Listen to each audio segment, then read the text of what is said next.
Hey guys, Charl here. Super stoked to be back with all of you. It's been a while since we had one of these happening. So let me know in the comments if you are able to hear me and see me all right. So I'm gonna start checking out some of the comments here. All right, fantastic. So we've got Naresh is on, and we've got Chris looking for today's lesson as always.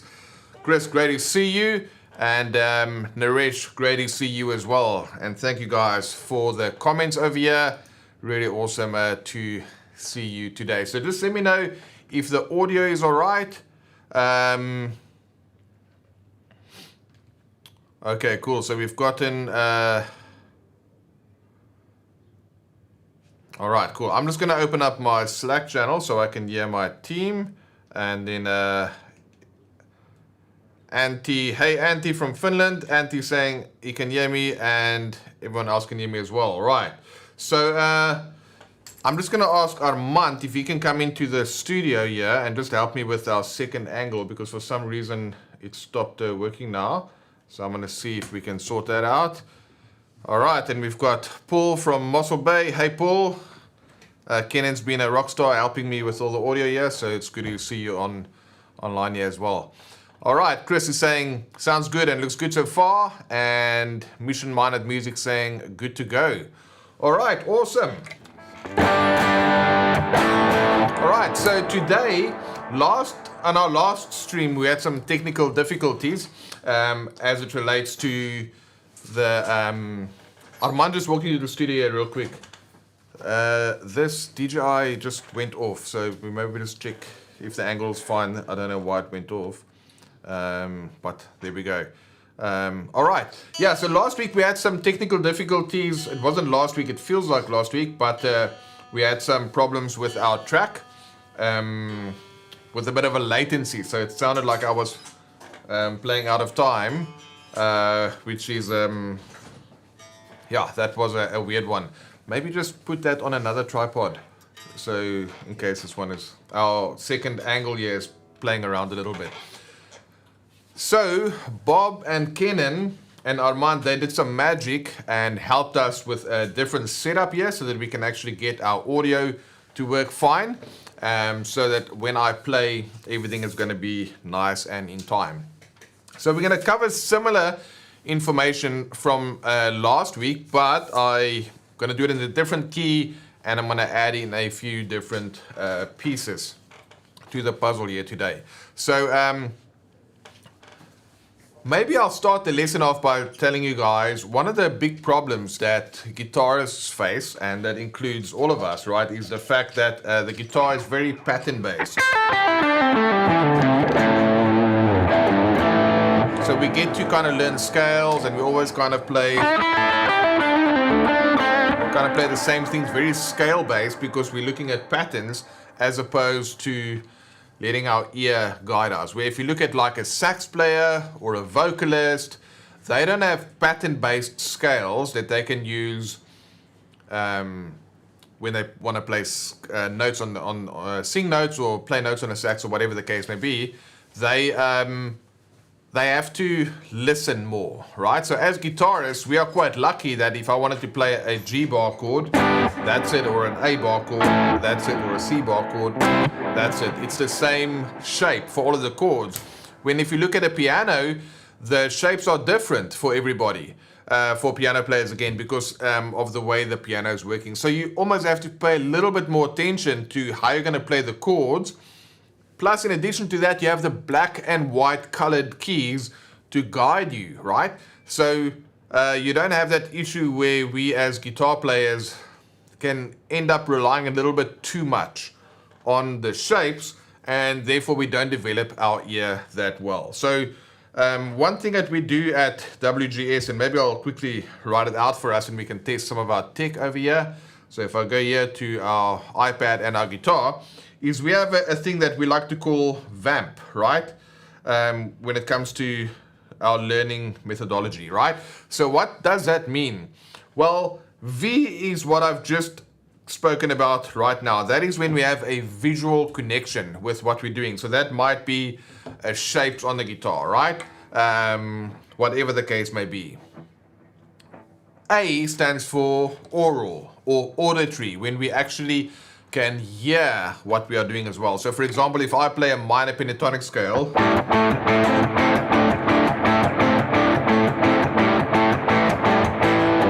versus a major pentatonic scale,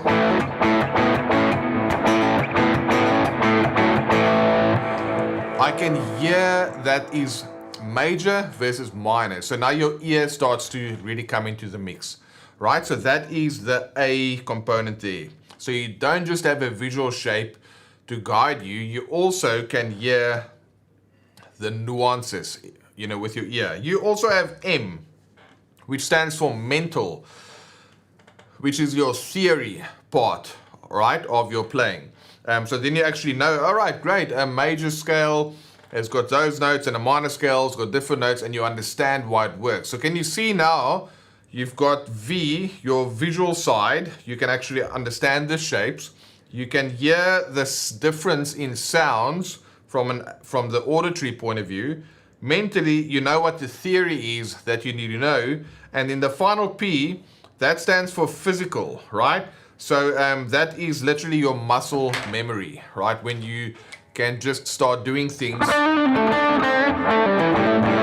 really having to think about it.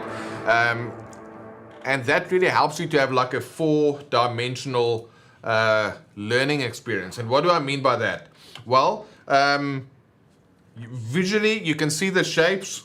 Orally, you can hear the sounds. Mentally, you can understand what you're doing. And physically, you've got your muscle memory dialed in so that you can make all the difference in your playing. So let me know if that kind of makes sense to you guys. What I mean with that is just the difference in like a multi-sensory learning. It's not just somebody who's great at technique, or somebody who's got a great ear but they don't understand the theory, or someone who's very good at all the shapes.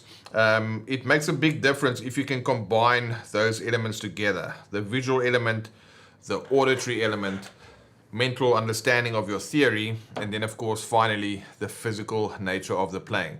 That is something that I think will make a big difference in your playing. So let me know, guys, if that VAMP methodology makes sense, and then I'll tell you how that is relevant to today's lesson, right? So as a recap, today we are talking about what non-chord tones can you play, right? So I will discuss to you guys in a short bit the difference between chord tones and non-chord tones, but we've covered quite a bit of chord tones on our YouTube channel as well as in our academy. So we can see Pierre Samuel from Switzerland, and we see Chris over here, and we see Antti. So we've got a couple of our Worship Guitar Skills Academy members here as well. So they know all about the chord tones, right? And that makes a big difference when you know what the chord tones are, especially when you are playing lead, right? So that is what I want to talk to you guys about right now. I am going to just turn my guitar down a little bit. Antti's saying it's a bit loud in comparison to the voice, so let's just tweak it a bit like that. So what is a chord tone? Well, let me first tell you why it's important to know what they are. Sometimes, if you're playing lead on a song, if you don't know what the notes are within your chords, then you could run the risk of just playing your shapes, right? So most people, and I can maybe do a demo for you guys. We've got an 8-bar track here in a key of A. So let's write this down so that we can include the visual nature here today of what we're covering. So the progression that we're going to be playing today is A, D, F sharp minor, all right, and E. Okay, now these are the chords, right? If I were to play A, D, F sharp minor, and E. Okay, that is a 1-4-6-5 progression. If I look at the notes that make up these chords, so for A, that is going to be A, C sharp, and E. For D, we're going to have D, F sharp, and A. And then for F sharp minor, which I should say, is going to be F sharp, A, and of course C sharp. And then our final chord is going to be E major, which is E, G sharp, and B. Those notes are my chord tones. All right, so it's very important to know that what chord tones are and why we should play them. So let me put a backing track on here, and then you guys can give me some feedback on the sound. But what most guitarists will do is they'll play a track or they'll play a scale over the rest of the band without really thinking much about what they're going to do. So in this instance, the song that we're going to be doing here is in the key of A. Let me show you what a lot of guitarists will do if they have to play lead over a progression like this. All right, here we go.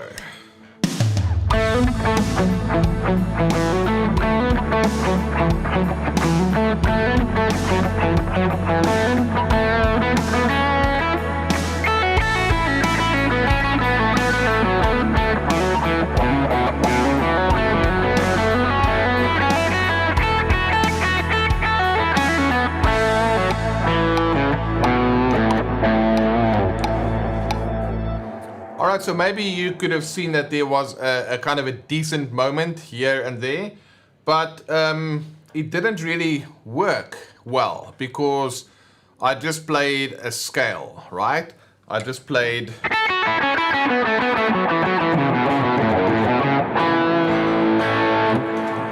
Nobody will actually just sing a line like that because it's not very melodic and it's not very vocal, right? So let me know, guys, what the guitar sounded like there with the track, and if we are good to go there, then I'll show you how you can fix that with regards to your chord tones. So talking about chord tones, let's just say that I want to highlight some notes, all right? So let's just say for A, while the band is playing A, I'm going to play a C sharp. And then when we play D, I'm going to go to the D note. When we play F sharp, I am going to play C sharp again. And then when I go to E, I'm going to play B. So those are my main notes. Now let's also just write this out here real quick. If I do the scale on the iPad here, because then you guys can see what all the notes are, right? So this here is going to be an A note. Then we have B. Okay. Then we have C sharp. Okay, let's just move this there. We got C sharp. Right next to it we have D. 2 frets higher we have E. 2 frets higher we have F sharp. And then we have G sharp. And then we have A. Now that right there is the A major scale on one string. So Naresh says he's got some questions. Feel free to pop them in the comments and we will address those. So this is the major scale on one string. The reason I'm putting that on one string is just to show you guys that we want to get out of the pattern based thing so that we don't get stuck in pattern. So as you can see, we have kind of 3 different notes. When I'm going to play the A chord, I'm going to do the C sharp note there. When I'm going to go to the D chord, I'm going to play the D note. And when I go back to C sharp, that's over the F sharp minor chord. And then I'm going to play the B note. So just those 3 notes, which is C sharp, D, C sharp, B. So first I'm going to play C sharp, then I'm going to play D, then I'm going to play C sharp, and then I'm going to play B.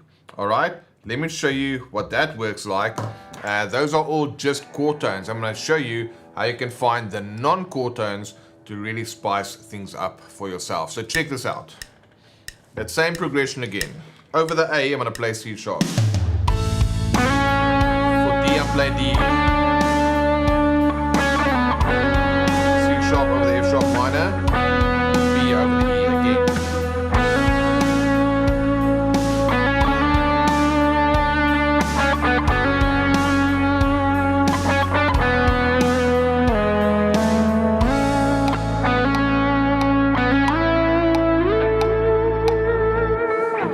Alright guys, let me know if that makes sense. What I did was I chose a chord tone to highlight for each one of those chords, and you can actually see what I did there is I played the C sharp over the A chord, and I played the D over the D chord, and I played a C sharp over the F sharp minor, and then finally I played the B note on the E chord.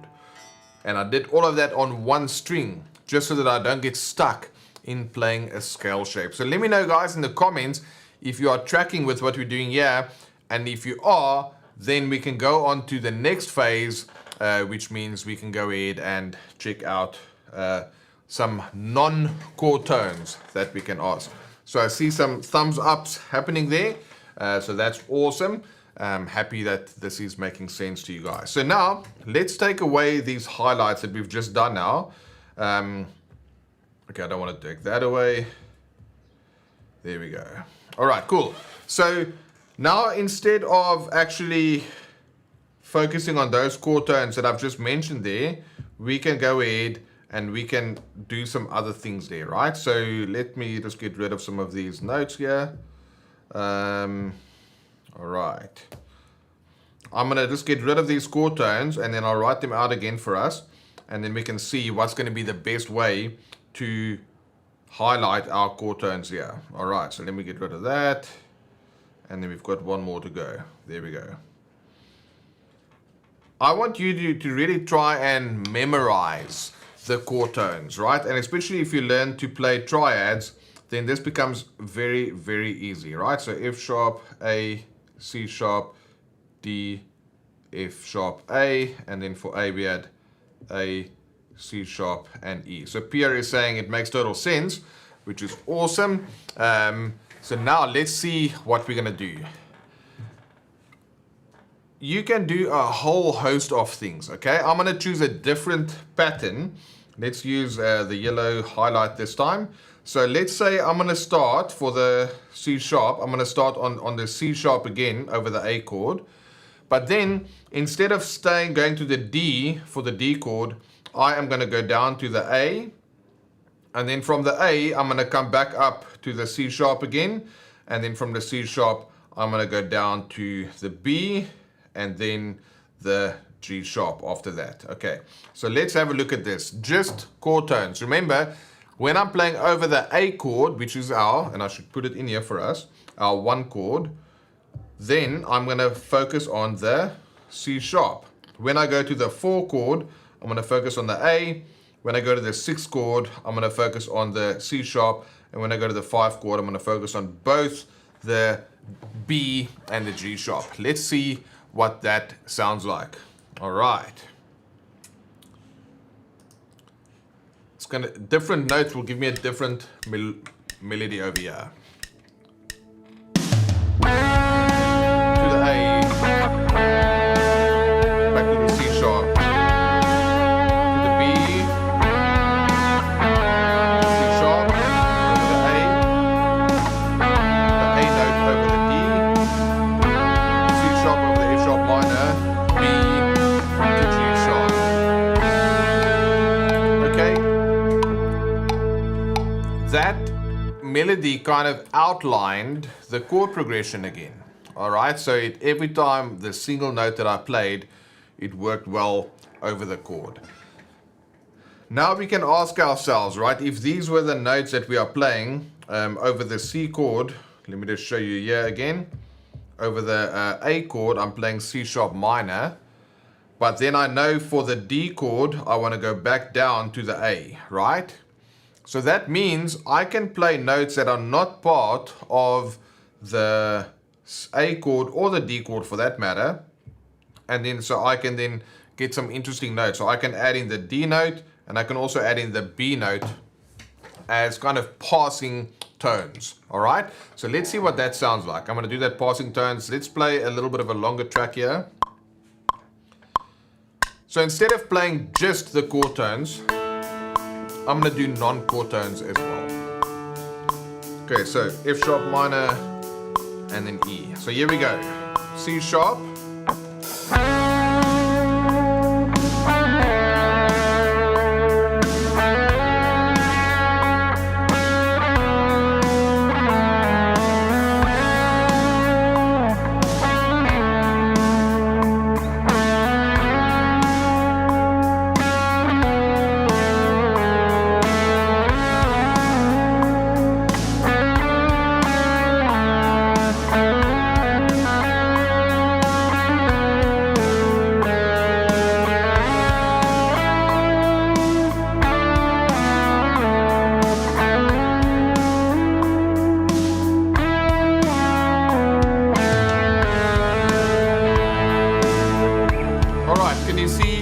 how cool that works. All right, I wasn't trying to play like an amazing line, but I was able to use notes that are chord tones together with notes that are non-chord tones, and therefore that kind of makes things a little bit more interesting for me. So there's so much that you can do.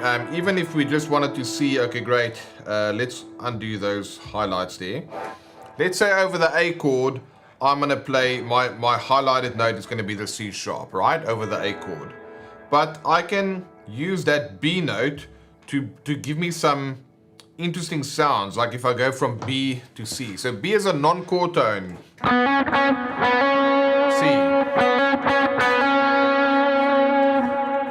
That's a great way to approach the note from a note below. So then, when I go to, let's change this up again a little bit. Right, let's leave that like that. Let's say this time I'm going to focus on the C sharp for the A chord, but then I'm going to go to the D for the D chord, back to the C sharp for the F sharp minor, and then let's just say the B. So can you see over the A chord, I'm playing C sharp. And guys, I forgot that I can switch to another angle here. So let's just see what that angle looks like over here for you guys. So remember over here I had C sharp over the A chord, so I can play the B note before it. And then I have the D note for the D chord, and I can go C. I can play that C sharp before the D. And then back to the F sharp, I can again hammer it like that, and the A to the B. Alright, so let me show you why that works so well. Here you can see, alright, so it looks like that one, I got a offer there, so let's have a look here. Over the C sharp, I think there was a notification on the main cam that we can just remove. So then I have the hammer-ons that I can do over there. So let's look at the iPad here again. I had an Amazon Prime message there that interrupted that camera there. So what am I doing here? I'm playing from the B to the C sharp to give me some motion. And then when I go to the D chord, I'm going to highlight the D. I can go from the C sharp to the D, and then back to the F sharp minor when I play the C sharp. And then, so those are non-chord tones that are just a note before my chord tone. So if I can say that one more time, if I just play, now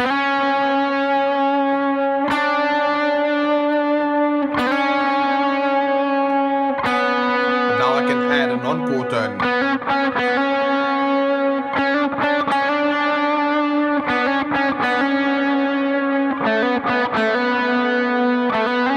Okay, so let's do that for the track real quick, and you guys can see what that sounds like.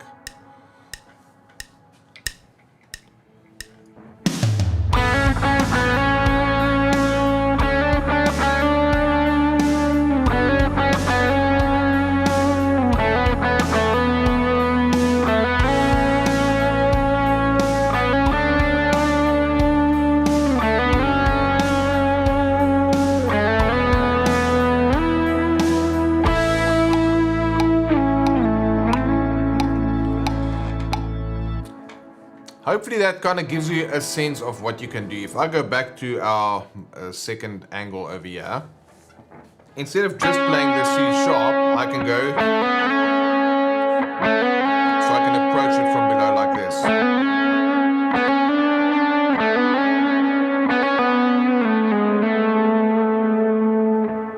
Already that kind of sounds a lot more vocal. Why? Because when people just sing a melody, whether it's a vocalist or whether it's whatever the case may be, just singing a note, you are going to do it in a way that actually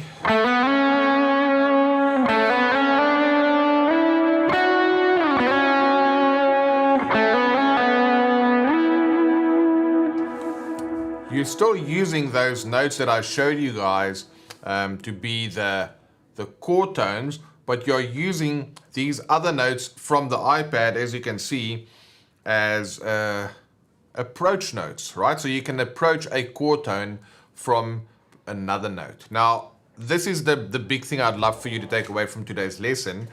When I'm just playing chord tones, and I'm going to demonstrate that for you guys shortly, I'm just going to play chord tones versus adding in non-chord tones. If I just play chord tones all the time, there's not going to be any tension, all right? But if I do non-chord tones over, obviously, the different chords, that brings in tension. And when I learn how to resolve that tension, that is how you're going to get much better sounding lead lines, sounding guitar parts, all that kind of stuff, because of tension and resolution. So here's the writer-downer of today's lesson.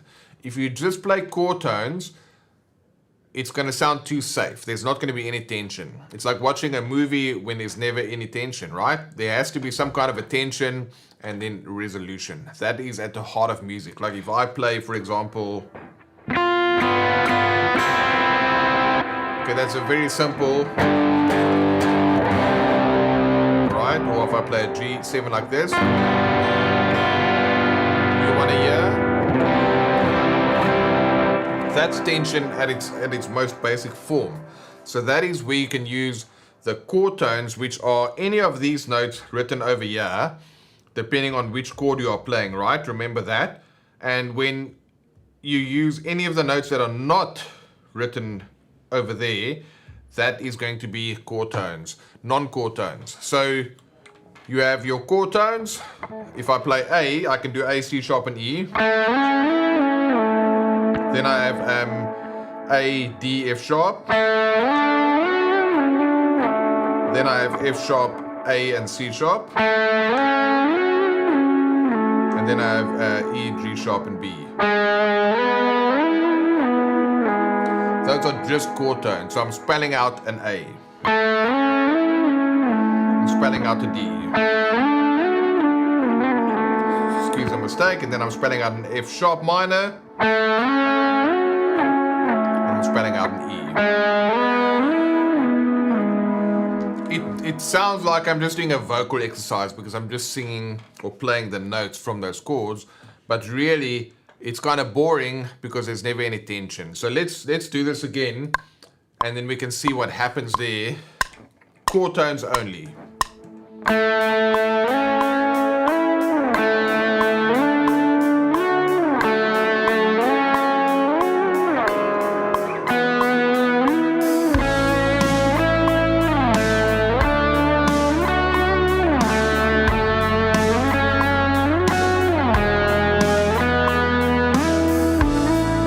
Kind of boring, right? If I just play chord tones the whole time. Let's add in some non-chord tones and let's see what happens.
I'm literally just kind of messing around here, but I'm showing you guys how I can use those chord tones as safe notes, so to speak, right?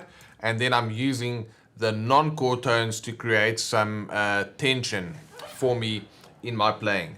So let me know if that kind of gives you a little bit of a light bulb moment to kind of see how you can start combining different types of notes, chord tones and non-chord tones. Of course, in order to do that, you first need to know where the chord tones are so that you can spell out the chords with single notes. And then you need to know where the non-chord tones are, so in order to bring in some tension, so to speak. All right, so hopefully that makes sense, guys. If you can, try and learn to play the scale on one string.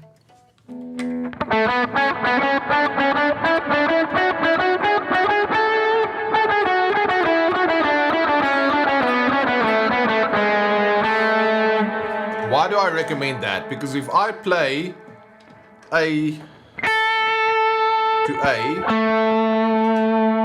like this, it's my hand doesn't even move. So it's hard for me to get a true sense of the distance between the notes. But if I go, now I can actually see, wow, that's actually a big distance, as opposed to, that's why I would recommend mapping out the strings, the scale on one string, and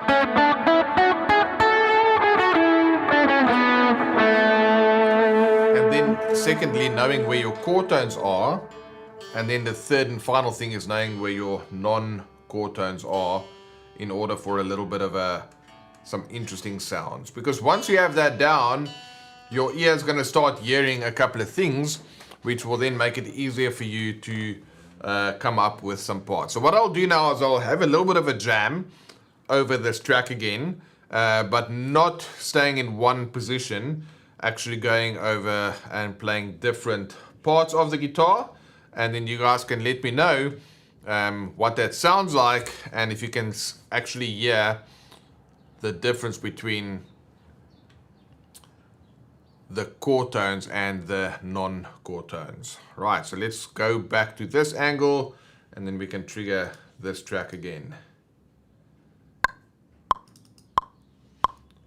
Okay, I'll take us a little bit further down the road here.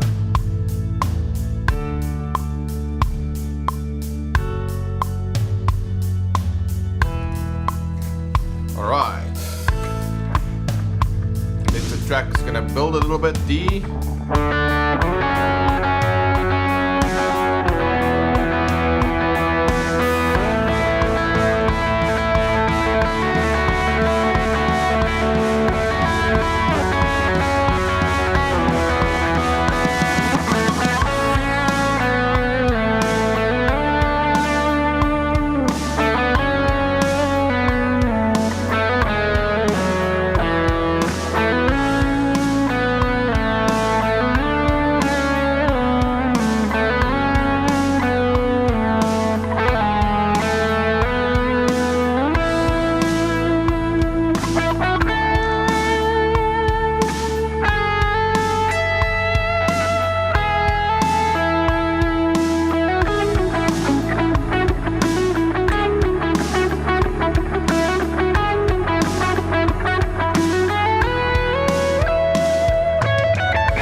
all right, hopefully that gives you some insights into how you can use this.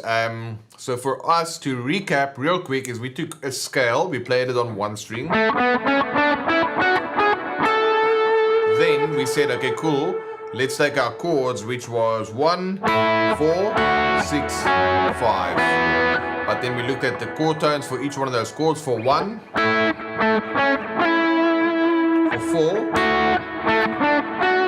for 6, and for 5.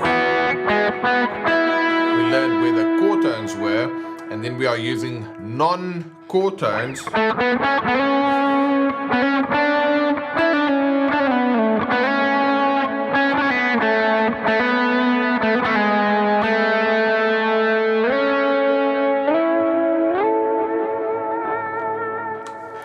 non-chord tones together with our chord tones to create tension and resolution. Now what you can do going forward as we wrap up today's session is you can go ahead and take this approach that I've shown you here. If you look at the iPad again, we can actually see the scale on one string. You want to go ahead and learn those same notes on the rest of the string. So for example, A, D, F sharp minor, E. Right? Because if I can play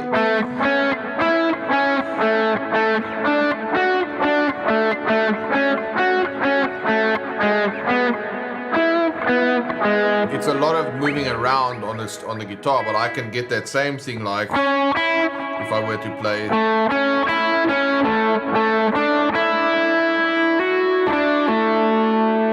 Alright.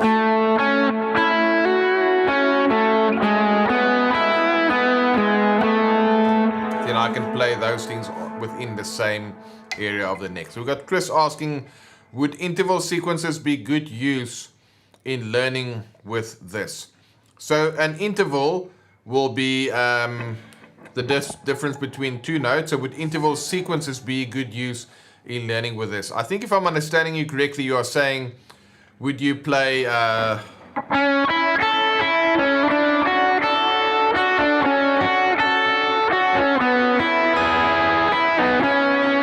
would you be doing any of that kind of stuff? Yeah, you would definitely take the triads and then start mapping out just chord tones, and then once you've gotten the chord tones down, you will add in some non-chord tones to bring in some of the excitement and attention. And we've got Auntie giving us a super chat there. Thank you so much. Auntie saying, when creating melodies with chord tones, I find it challenging to find the new tones after changing the chord. Yeah, so what you might do with that, Auntie, is, let me show you on the track as well. I'm just going to play the... that will map out, and if I go to the second angle here, you can see that a bit clearer. That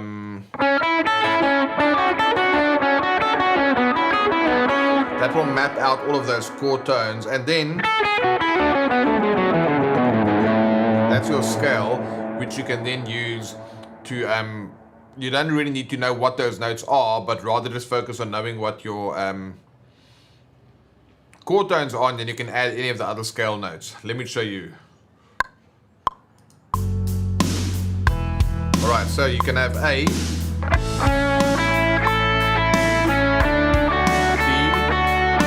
F sharp minor,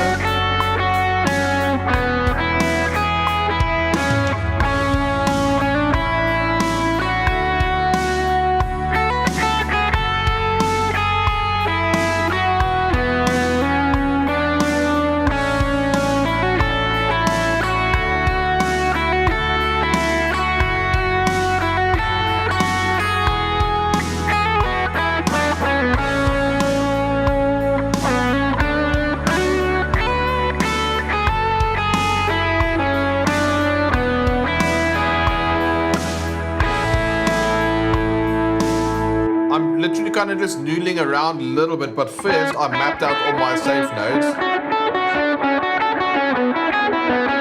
and then you can start adding in any of the other notes for the scale. So if I can simplify that for you, Auntie, basically use your triads to map out the safe notes, and then add any of the other notes with the scale in any way you like.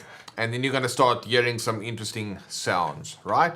And I would try and recommend like less is more. So for example, we'll do it on this track again, keeping only the top 3 strings. Check like this.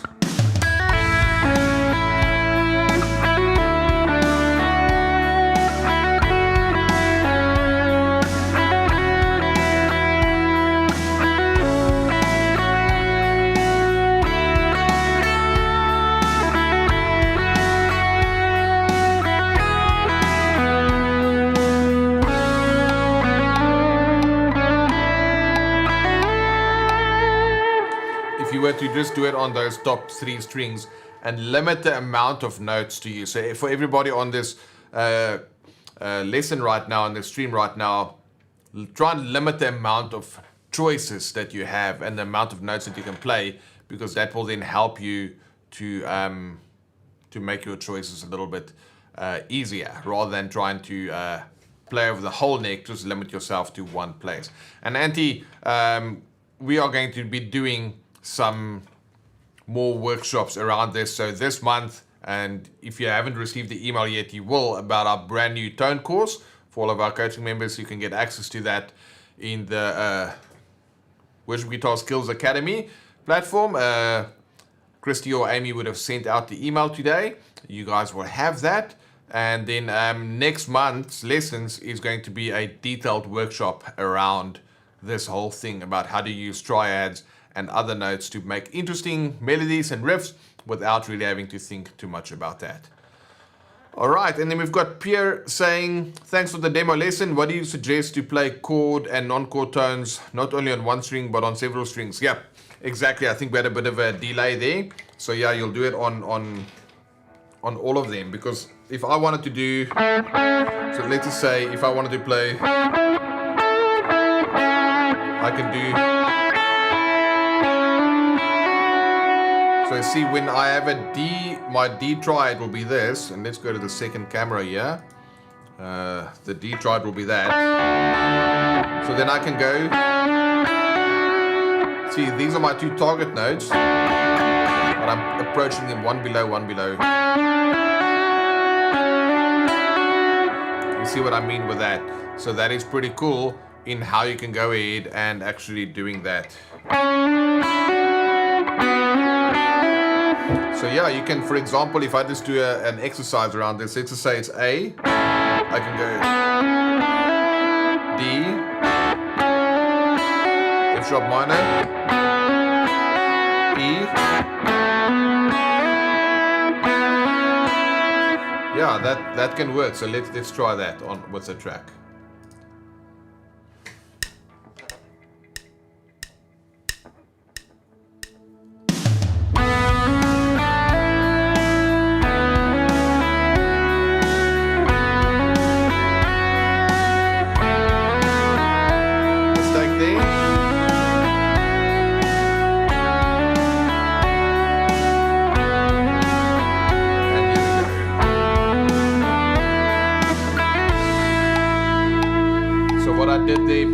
Basically, I knew that I wanted to target these two notes, and then I went one fret below, well, not one fret below, but one note below, and then I wanted to have these two, and then those two, and then these two.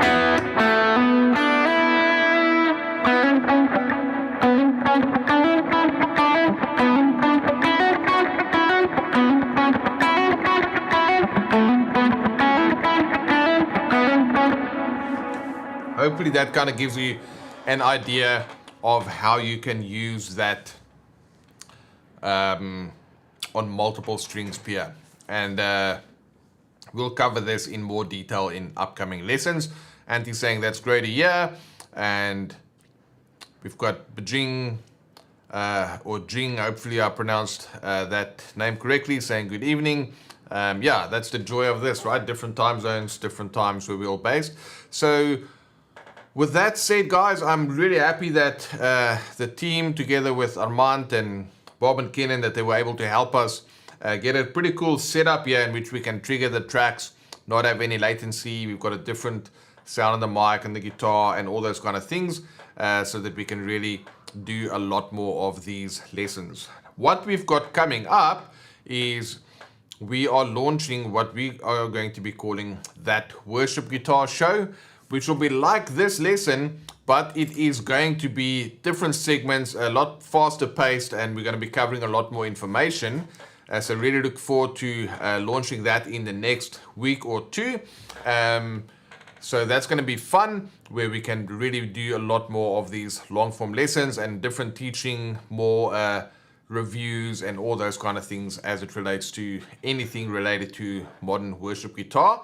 And then, guys, we are gearing up for the Modern Worship Guitar Tone Challenge. It's a 5-day challenge that we are going to be holding with live training for 5 days in a row, where we are going to be showing you guys how to dial in your worship guitar tone. We're going to be covering all the different effects, your signal chain, how to stack drives, how to use delay and modulation and reverb and all those kind of things. And it will also include, let's just see if I've gotten this over here.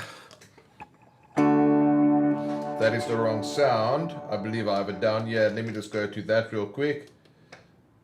We are going to have a super cool time together with doing all these kind of